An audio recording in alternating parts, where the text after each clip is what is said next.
Bonjour à toutes, bonjour à tous et c'est un plaisir de vous retrouver pour cette série d'émissions à la rencontre du Tanakh. Nous sommes évidemment encore et toujours à Jérusalem, on ne se lasse pas de cette ville et on remercie de nouveau ceux qui nous accueillent dans ce beau restaurant Kinor Bakikar. On vous invite à y faire d'ailleurs un petit tour. René Akrish, bonjour. Bonjour David. Alors, je rappelle pour ceux qui nous rejoignent seulement maintenant, vous êtes historiosophe biblique, vous êtes expert de tout ce qui touche de près ou de loin à la Bible et vous y étudiez donc la philosophie. On va parler cette semaine de la paracha de l'Haftara, de la parachat Korach. C'est un extrait des rois, Shmuel. Alors juste pour recontextualiser, c'est très important avant de commencer un sujet. On a tous entendu parler de cet épisode terrible de l'histoire, Korach, qui prend à partie Moshe Rabbeinu pour contester son pouvoir en lui reprochant de s'accaparer avec Aaron finalement tous les postes de direction. Et le parallèle avec notre Haftara est évident. À une autre époque, c'est au tour du roi Samuel de se faire réprimander par le peuple qui lui reproche le comportement de ses enfants et lui demande de désigner un roi. Alors, Roni Akrish, on est très stupéfait. D'habitude, le roi pourrait reprocher l'ingratitude des personnes qui se révoltent contre lui, mais ce n'est pas le cas. On voit dans Moshe Rabbeinu comme dans Shmuel la réponse, on est stupéfait. Au lieu de se justifier ou de remballer la personne qui réprimande, on voit plus une réaction, une approche modeste. On le voit dans le texte. Shmuel dit « De qui ai-je pris le bœuf? L'âne de qui ai-je pris?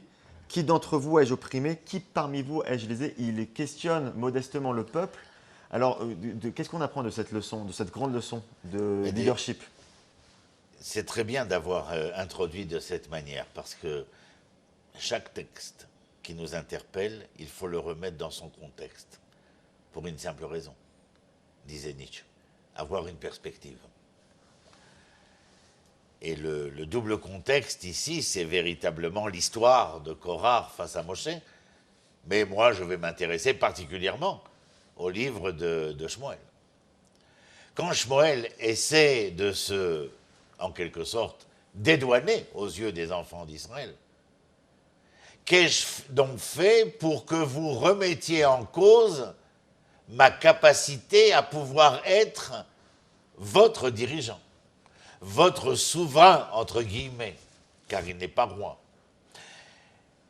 L'Éternel lui dira, lorsque les enfants d'Israël ont demandé à un roi comme toutes les nations, ils ne t'ont pas remis en cause à toi, Shmuel. Détrompe-toi. Ils ont remis en cause la souveraineté divine. C'est de moi qu'ils en ont assez. Ce qu'ils veulent, c'est un vrai souverain de chair et de sang. Sim alenu meler kechol hagoyim. Sim alenu. Lo sim lanu. Sim alenu. C'est-à-dire, nous acceptons le joug royal. L'important pour nous, c'est que ce souverain soit capable de venir et de résoudre les problèmes qui sont les nôtres. Problèmes parce que nous sommes à la fin du livre des juges et que nous savons quelle est la phrase clé qui nous dit en ces jours, eh bien, chacun en faisait ce que bon lui semble. C'est-à-dire, en quelque sorte, chacun faisait ce qu'il trouvait juste à ses yeux. Donc c'est l'anarchie, ce qu'on retrouve au début du livre de Ruth.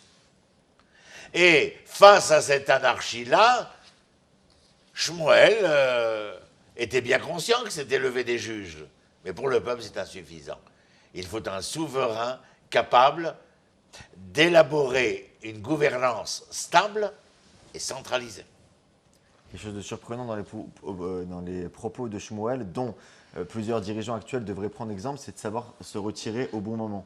Shmuel le dit explicitement, je suis vieux, j'ai vieilli, vous avez demandé un roi, vous allez avoir un roi. C'est a posteriori, David. Ce n'est pas l'a priori. Lorsque les enfants d'Israël demandent à Shmuel un roi, Shmuel... ne s'y attend pas. Ce n'est pas qu'il ne s'y attend pas, il entend ce que le peuple dit, il n'est pas d'accord.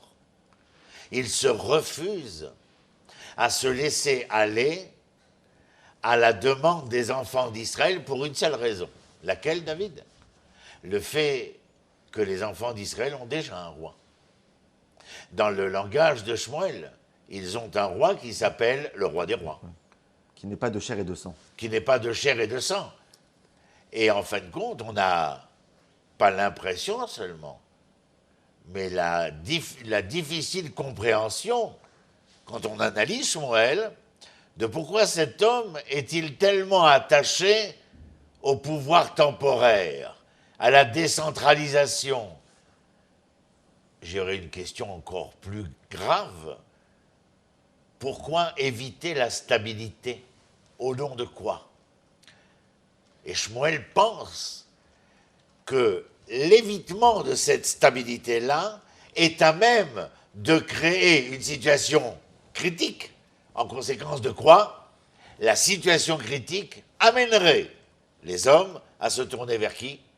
Vers Dieu. Roni Akrish, justement, se tourner vers Dieu, c'est exactement ce que va faire Shmuel, puisqu'il ne comprend pas les reproches qui lui sont faits et pourquoi il devrait y avoir un intermédiaire humain. De la même manière que Moshe Rabbeinu en son temps avait aussi demandé, fait intervenir Dieu pour savoir est-ce que le peuple a raison, comment je dois réagir et donc prendre conseil auprès. Et là se produit un miracle dans une période où finalement on est en plein été. Il y a un orage qui s'abat sur la terre et qui fait comprendre donc que le peuple avait raison de sa demande. Déjà, l'Éternel répond à Shmuel. Lorsque Shmuel a dit au peuple ce qu'il avait à dire, et que l'Éternel a répondu ce que nous avons vu il y a un instant, l'Éternel condescend à leur donner un roi. Il dit à Shmuel quoi? Donne-leur un roi. Ils veulent un roi, donne-leur un roi. Chose que ne comprendra pas vraiment Shmuel jusqu'à la fin de sa vie. Mais il est un fait certain que la volonté ici de l'Éternel nous replace dans un parallèle où nous avions vu une réponse de l'Éternel à Abraham qui n'était pas la réponse à même d'être entendue de bonne loi par Abraham lorsqu'il lui demande de renvoyer sa femme et son fils, Agar et Ishmaël. C'est-à-dire qu'il y a dans le processus de l'histoire quelque chose qui peut potentiellement se réaliser. Parce que me diriez-vous, et vous auriez raison, mais enfin, de quoi s'émeut Shmuel? Dans le texte de la Torah, il est déjà prévu qu'il y ait un roi pour Israël. De quoi s'émeut-il? S'il s'émeut, c'est donc que Shmuel est un idéaliste. Oui, certainement. Mais ça veut dire que le programme probable, c'est une probabilité dans l'histoire, à ce que les enfants d'Israël acceptent un roi, est une donnée inhérente de la création et pas quelque chose qui vient contrarier l'histoire et la philosophie de l'histoire d'Israël dans le mouvement de sa propre histoire. Il y a là quelque chose qui pouvait être et qui sera. Les enfants d'Israël veulent un roi, veulent un souverain, veulent quoi? Je reviens dessus. La stabilité, la centralisation du pouvoir. Et non pas un juge qui apparaît avec toute la gloire qui sera le sien, mais de temps en temps. Justement, Roni, alors c'est une grande leçon qu'on apprend finalement de cette Haftara, c'est que le peuple d'Israël, contrairement à d'autres peuples, c'est un peuple qui choisit son roi. Le roi ne s'auto-proclame pas, mais c'est le peuple qui choisit son roi systématiquement. Vous avez, dans le texte de Shmuel, une réunion à Rama, sur les hauteurs de Rama, là où réside Shmuel, afin de consacrer le roi. Je n'ai pas dit sacrer le roi. Quand on sacre le roi, on a l'impression qu'il est de lignée divine. Mais ici, tous les enfants d'Israël sont les enfants de l'Éternel. Mais il y a un roi que l'Éternel va choisir, signaler à Shmuel. Shaoul, qui vient de la tribu de Binyamin, pas de Yehuda, alors que nous savons que la royauté doit être la lignée de Yehuda. Mais ici, Shaoul vient de Binyamin. Mais comment cette royauté de Shaoul sera-t-elle entérinée? D'abord parce que Shaoul réagit contre l'agression qui se fait à Yabesh Gilad des Ammonimes, et qu'il va prendre les armes, mobiliser le peuple, et donc le peuple va choisir Shaoul, parce que Shaoul a montré, a fait preuve de responsabilité vis-à-vis du peuple d'Israël. Ils vont dire, c'est cet homme que nous avons besoin. Cet homme qui a été capable de nous rassembler, de nous unir, de nous emmener au combat et de vaincre. Sans faire de digression, Roni Akrish, ce sont les qualités d'un leadership? Du point de vue matériel, le pouvoir a besoin d'être le pouvoir, la puissance, l'autorité. Et quelles sont ses limites? Quelles sont ses limites? Ces limites, elles sont données par le prophète. Et continuellement, les prophètes, comme Nathan et Gad, à l'époque de David, eh bien, seront ces hommes présents. Nathan, rappelez-vous, remettre en cause le fait, le geste de David avec Bathsheba.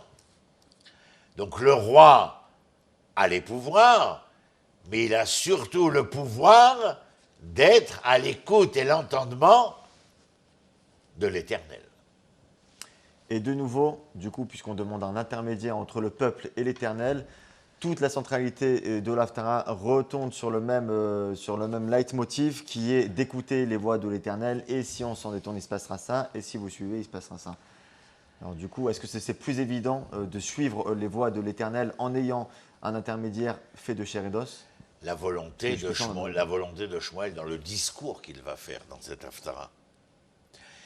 Et que le roi auquel nous avons aspiré est une autorité, nous l'avons dit, celle du pouvoir, de la politique, de l'armée, du corpus, comme nous l'avons appelé.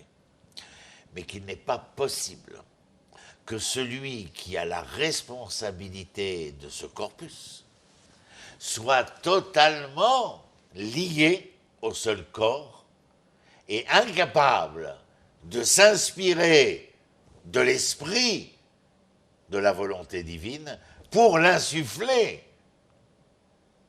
pas l'instruire. L'instruire, c'est le rôle, nous l'avons dit, des Kohanim et des Lévim. Mais pour l'insuffler, il faut que nous sentions, lorsqu'il frappera à la monnaie, qu'il soit capable de dire que cette pièce de monnaie, eh bien, soit la preuve que nous sommes, comment dire, les fidèles au projet divin, fidèles à l'Éternel. Il insuffle ce souffle-là et donne à la royauté une transcendance dans l'immanence, une transcendance dans la réalité, un pouvoir de l'esprit, du corps. Il crée le royaume d'Israël à travers le corps et l'esprit. Ceux qui vont l'entériner au quotidien, les Kohanim et les Lévim, parce qu'ils sont l'éducation et la culture. Roni Akrish, vos propos sont toujours aussi passionnants. On vous retrouve pour des prochaines Haftarot, pour des prochains éclairages. Merci, on pourra encore parler des heures, mais voilà, le temps imparti est écoulé. Merci Roni, merci à nos spectateurs qui nous suivent depuis leur télévision, leur ordinateur. On se retrouve très bientôt pour une prochaine émission.